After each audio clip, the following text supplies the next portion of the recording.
To my mini blog. তো সবাইকে শুভ রথযাত্রা বন্ধুরা। আর অনেক দিন পর আমি তোমাদের সঙ্গে একটা মিনি ব্লগ শেয়ার করছি। এটা হলো আমাদের কাটাখালীর বিখ্যাত রথ, আর এই রথযাত্রা দেখতেই কিন্তু আমি আর আমার মা পৌঁছে গেছিলাম। তো দেখো এখানে এত ভিড়, তো আমার ইচ্ছা ছিল একটু রথের দড়ি টানবো, কিন্তু সেই সৌভাগ্য আর হলো না।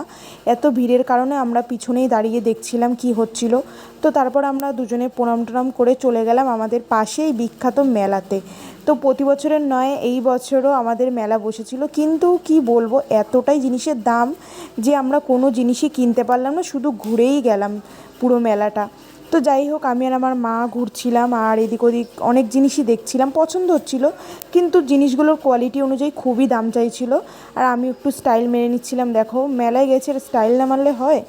তো তারপরে কিন্তু চলে গেছিলাম আমরা ভুট্টা খেতে। তো ভুট্টা দিয়েই প্রথম শুরু করলাম। তো ভুট্টা খাওয়ার পরে কিন্তু আমরা অনেক দিন পর উঠেছিলাম ট্রেনে, তাও মায়ের জন্য। তো খুব